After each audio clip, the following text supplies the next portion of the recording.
الحمد لله رب العالمين والصلاة والسلام على أشرف الأنبياء والمرسلين محمد وآله وأصحابه أجمعين أما بعد. وعن كعب بن عجرة رضي الله عنه قال قال رسول الله صلى الله عليه وسلم احذروا المنبر فحذرنا فلما ارتقى درجة قال آمين فلما ارتقى الدرجة الثانية قال آمين فلما ارتقى الدرجة الثالثة قال آمين فلما نزل قلنا يا رسول الله صلى الله عليه وسلم لقد سمعنا منك اليوم شيئا ما كنا نسمعه. قال إن جبريل عرض لي فقال بعد من أدرك رمضان فلم يغفر له. قلت آمين. فلما رقيت الثانية قال بعد من ذكرت عنده فلم يصلي عليه. قلت آمين. فلما رقيت الثالثة قال بعد من أدرك أبويه الكبر أو أحدهما فلم يدخلاه الجنة. قلت آمين. أو كما جاء في الحديث الشريف أو كما قال عليه الصلاة والسلام.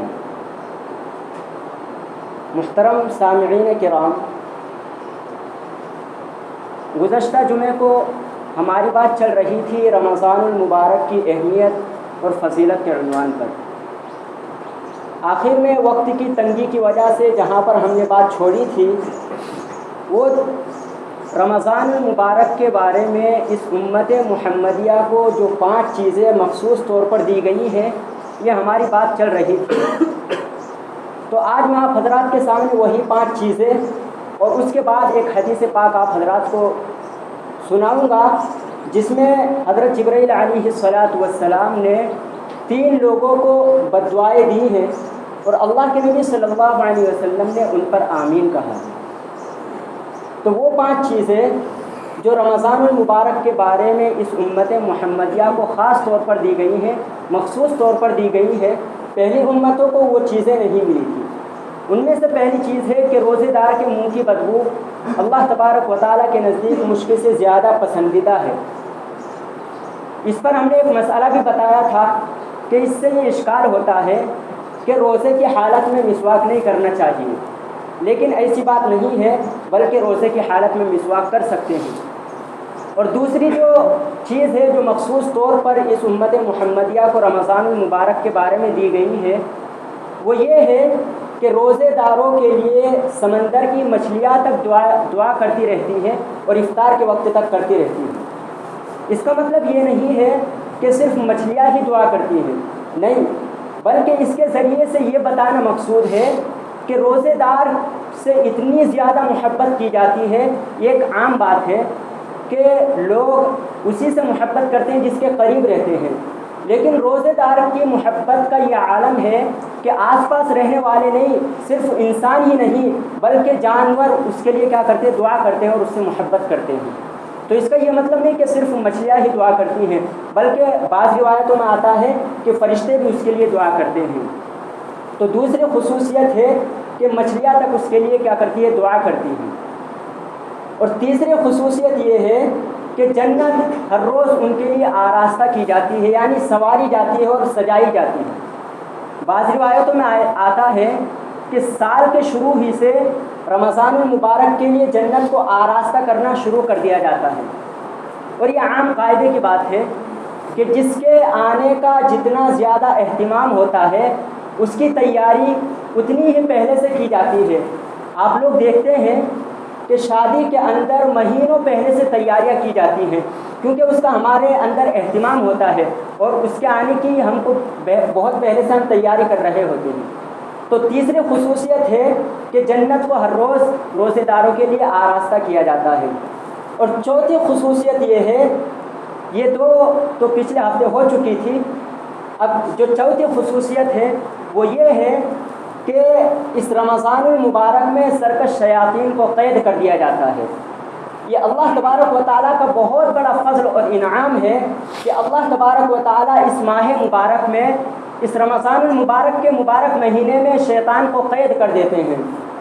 یہ اللہ تبارک و تعالیٰ کا احسان کیوں ہے؟ سنیے، اگر اللہ تبارک و تعالیٰ شیطان کو اس مہینے میں قید نہ کرتے تو شیطان اس مہینے میں بہت کوشش کرتا، رات دن لوگوں کو بہکانے میں ایک کر دیتا، کیونکہ اس کو معلوم ہوتا کہ رمضان المبارک میں گناہوں کی جو وعید اور گناہوں کا جو وبال ہے وہ بڑھ جاتا ہے، تو دن رات لوگوں کو بہکانے میں لگ جاتا۔ تو اللہ تبارک و تعالیٰ نے شیطان کو قید کر دیا تاکہ میرے حبیب کی امت کے روزوں میں وہ خلل نہ ڈالے اور میرے حبیب کی امت کے رمضان کو وہ بیکار نہ کرے، اس لیے اللہ تبارک و تعالیٰ نے شیطان کو قید کر دیا۔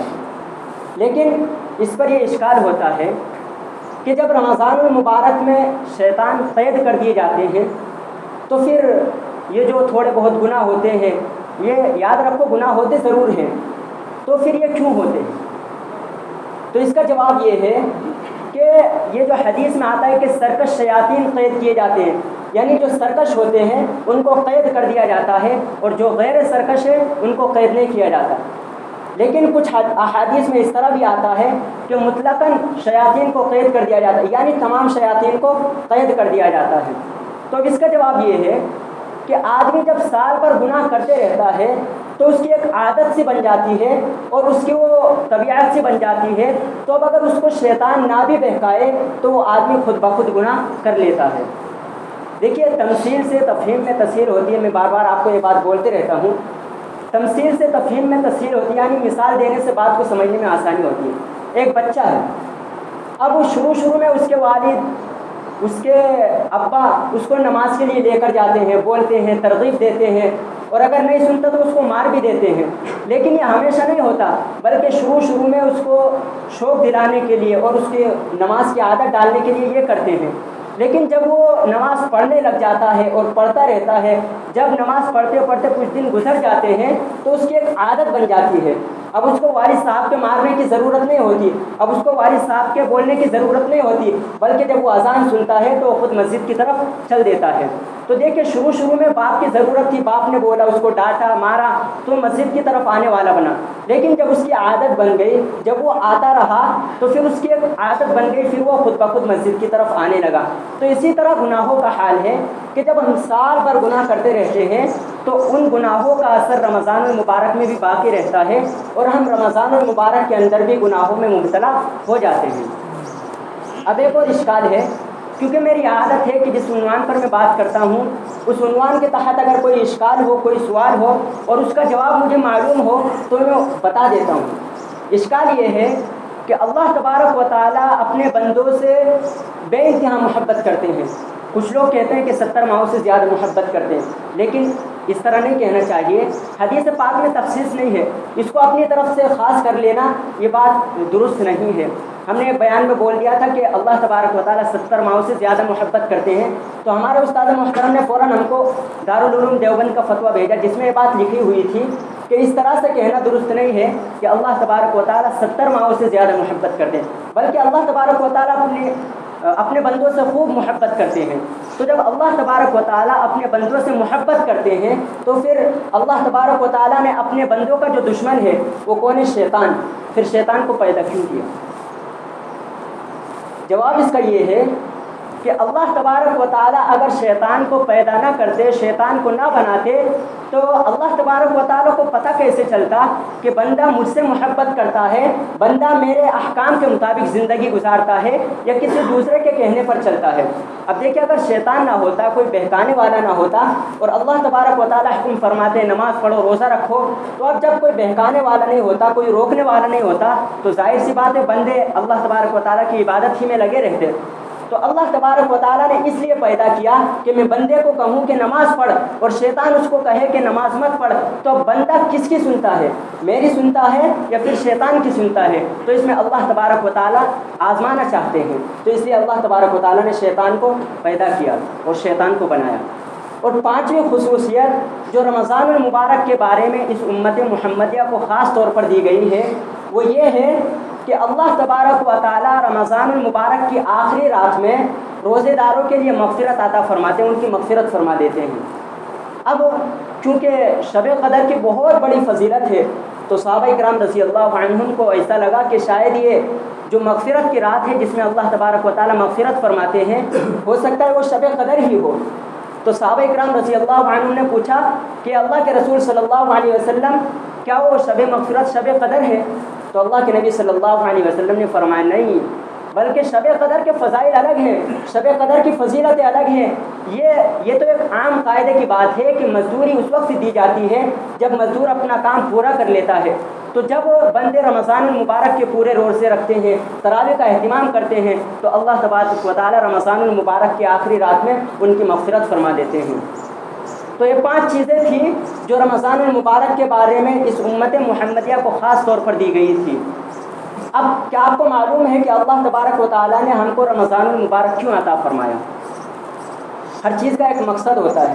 دیکھیے اللہ تبارک و تعالیٰ نے ہم کو پیدا کیا، اس کا بھی مقصد ہے، اور اس کو بھی اللہ تبارک و تعالیٰ نے قرآن کریم میں بیان فرمایا وما خلقت الجن والانس الا لیعبدون، کہ ہم نے جنات اور انسان کو صرف اور صرف اپنی عبادت کے لیے پیدا کیا۔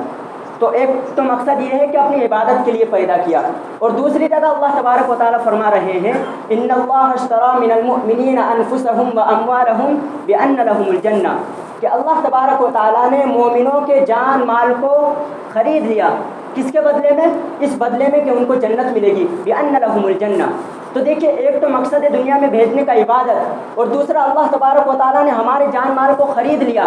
تو اللہ تبارک و تعالیٰ اگر ہم کو یہ حکم دیتے کہ تم 24 گھنٹے ہماری عبادت میں لگے رہو، صرف کھانے پینے اور جو تمہاری ضروریات ہے ان کے علاوہ تم پورا وقت ہماری عبادت میں گزارو، تو اللہ تبارک و تعالیٰ کو اس کا حق تھا۔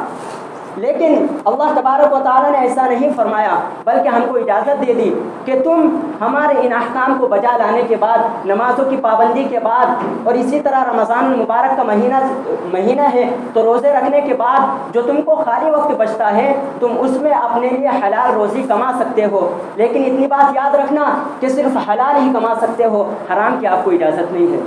تو اللہ تبارک و تعالیٰ نے ہم کو یہ اجازت دی کہ تم حلال روزی کما سکتے ہو، تو ہم نے اس اجازت کا غلط فائدہ اٹھایا، اور ہم اتنے دنیا میں منہمک ہو گئے، اتنے دنیا میں لگ گئے کہ نہ ہم کو نماز کی پرواہ ہے، نہ اللہ مؤذن 5 مرتبہ پکارتا ہے حی علی الصلاۃ حی علی الفلاح، لیکن ہمارے اوپر کوئی اثر نہیں ہوتا۔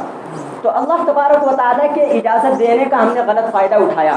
تو اللہ تبارک و تعالیٰ نے رمضان المبارک اس لیے عطا فرمایا کہ تم نے رمضان المبارک کے علاوہ 11 مہینوں میں جو ہم سے دوری اختیار کر لی ہے، اس کو اس مہینے میں تم قرب سے بدل دو اور ہمارا قرب حاصل کر لو، اور جو تم نے 11 مہینوں میں ہماری نافرمانیاں کی ہے اس کی تلافی اس مہینے میں کر لو۔ لیکن اگر ہم اس مہینے کو بھی اسی طرح گزار دیں، اس مہینوں کو بھی غفلت میں گزار دیں، تو یاد رکھیے ہم سے زیادہ بڑا محروم کوئی نہیں ہوگا۔ آج ہم دنیا کے لیے ایک ساتھی سے ملاقات ہوئی، ہم نے کہا کہ بھائی روزے رکھا کرو، روزے کے متعلق بات چل رہی تھی۔ ہم نے کہا کہ بھائی کیا بات ہے، روزہ برداشت نہیں ہوتا؟ انہوں نے کہا کہ ہاں برداشت نہیں ہوتا۔ تو ہم نے کہا کہ بھائی رمضان المبارک کا مبارک مہینہ ہے، اس میں اگر آپ تھوڑا کم کام کر لیں گے تو کون سی بڑی بات ہے؟ تو جواب سنیے کہ انہوں نے کیا جواب دیا۔ وہ جواب دیتے ہیں کہ بھئی ہم اتنی دور سے آتے ہیں کھانے کمانے کے لیے، اگر ہم اب یہاں آ کر کم کریں گے کس وجہ سے؟ روزہ رکھنے کی وجہ سے، تو یہ تو ہمارے لیے بڑے خسارے کی بات ہے۔ اللہ کتنی بڑی بات، یعنی تمہارا وہاں سے آنا حالانکہ زیادہ دور نہیں، کتنی بھی دور آدمی جائے تو وہ کم ہی ہے، اتنی دور آپ کے لیے آنا، اور اللہ تبارک و تعالیٰ نے جو عبادت کے لیے بھیجا ہے کہ آپ کو بھول گئے، بہت سخت بات ہے۔ اور کچھ لوگ کہہ دیتے ہیں کہ بھائی ہم نے اپنے بیٹے کو خاص کر دیا عبادت کے لیے، کوئی کہہ دیتے کہ بھائی ہم نے اپنے باپ کو عبادت کے لیے خاص کر دیا، ہم کاروبار سنبھالیں گے۔ یاد رکھیے سوال ہر کسی سے ہوگا، باپ کا سوال باپ سے ہوگا، بیٹے کا سوال بیٹے سے ہوگا، بیٹے سے بھی پوچھا جائے گا کہ آپ نے نماز پڑھی تھی یا نہیں پڑھی تھی، اور باپ سے بھی پوچھا جائے گا کہ نماز پڑھی تھی یا نہیں پڑھی تھی۔ ایسا نہیں کہ اگر باپ پڑھ لے گا تو بیٹے کا کام چل جائے گا، بیٹا پڑھ لے گا تو باپ کا کام چل جائے گا۔ ہر کسی کو سوالات کا جواب دینا ہے، ہر کسی کو اپنے مطابق بتانا ہے کہ تم نے کیا کیا ہے۔ تو اس لیے رمضان کم از کم رمضان المبارک کی ہم قدر کریں، اور رمضان المبارک کے جو اعمال ہیں، سب سے پہلا تو کام ہے روزہ۔ روزہ تو فرض ہے، ہر حال میں ہم کو رکھنا ہے۔ بعض حالتیں ایسی ہوتی ہیں عذر کی وجہ سے ان میں روزہ نہ رکھنے کی اجازت ہے، لیکن ہماری اپنی رائے اس میں نہیں چلے گی، بلکہ ہم کو ایسا لگ رہا ہے کہ بھائی یہ شاید ہمارا عذر ہے، تو ہم اپنی منمانی نہیں کریں گے، بلکہ معتبر علماء کرام سے ہم پوچھیں گے کہ بھائی ہم کو یہ مسئلہ پیش ہے کہ ہم اس حالت میں روزہ چھوڑ سکتے ہیں؟ اگر وہ اجازت دیتے ہیں تو ٹھیک ہے، اور اگر وہ منع کرتے ہیں تو ہم کو اجازت نہیں روزہ چھوڑنے کی۔ آج ہم حالانکہ وہ عذر نہیں ہوتا، چھوٹی سی بات ہوتی ہے، لیکن ہم اس کو سمجھ لیتے ہیں کہ بھائی عذر ہے اور ہم روزہ چھوڑ دیتے ہیں۔ تو اس لیے معتبر علماء کرام سے پوچھ کر پھر اس کے بعد ہم کو روزہ چھوڑنا ہے۔ ایک حدیث اور آپ کو سنانی تھی لیکن وقت کافی ہو چکا، انشاءاللہ اس کو اگلے ہفتے آپ حضرات کے سامنے بیان کروں گا۔ ایک مسئلہ